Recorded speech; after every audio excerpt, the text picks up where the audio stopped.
अच्छे होंगे और अच्छी तरह से अपनी पढ़ाई पर ध्यान दे रहे होंगे।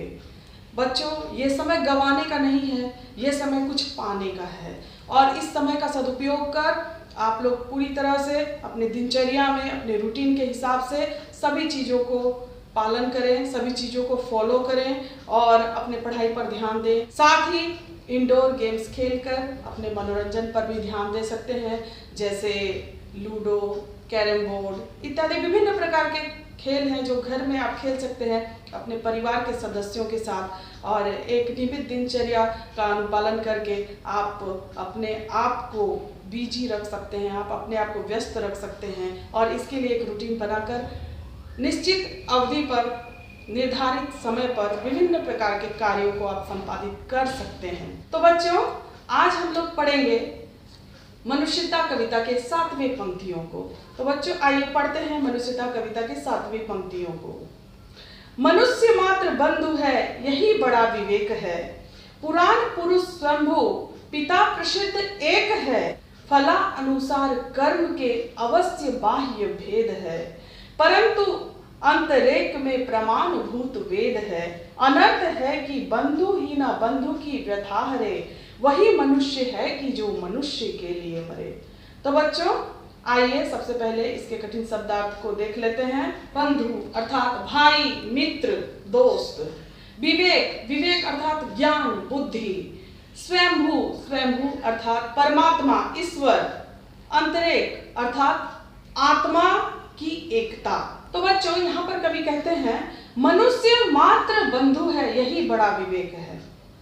मनुष्य मात्र बंधु है, मतलब मनुष्य बंधु हो सकता है, मनुष्य दोस्त हो सकता है, मनुष्य साथी हो सकता है, यही बड़ा विवेक है और यही सबसे ज्ञान की बात है और यही मनुष्य को याद रखना चाहिए और यही मनुष्य को अपने विवेक से, अपने ज्ञान से सोचना चाहिए कि मनुष्य सिर्फ हमारा दोस्त है, हमारा साथी है, हमारा मित्र है। पुराण पुरुष स्वयंभू, पिता प्रसिद्ध एक है।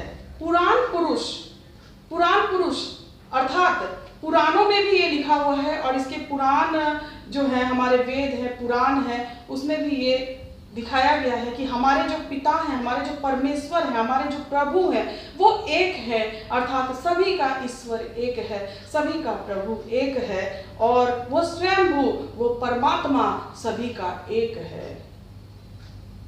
फला अनुसार कर्म के अवश्य बाह्य भेद है। जो भी इंसान कर्म करते हैं उसके अनुसार से भले ही बाहर अनेक अलग अलग भेद हो सकते हैं, सभी अलग अलग रूप में ईश्वर की पूजा कर सकते हैं, लेकिन वो एक है। परम पिता परमेश्वर सभी के लिए एक है, सभी का ईश्वर एक है। परंतु अंतरेक में प्रमाणभूत वेद है।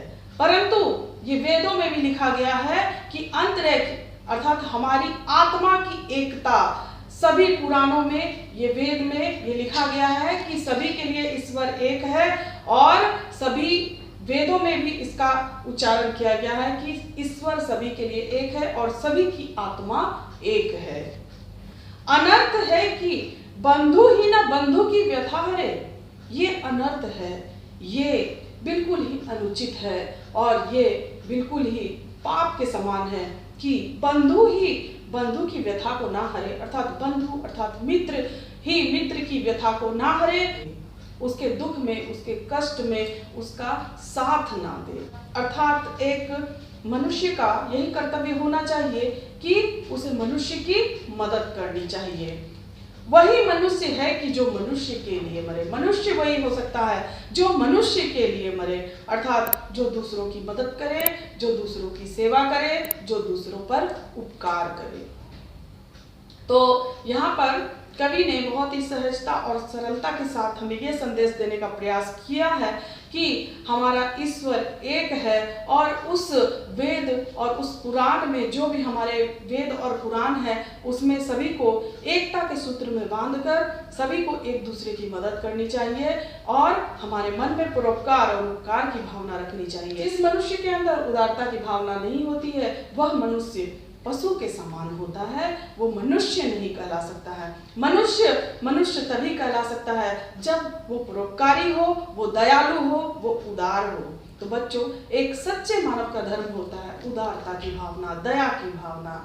आशा है बच्चों आप लोग इन पंक्तियों का अर्थ समझे होंगे। आप लोग इसे बिना देखे हुए अपनी कॉपी पर लिखने का अभ्यास करेंगे। धन्यवाद।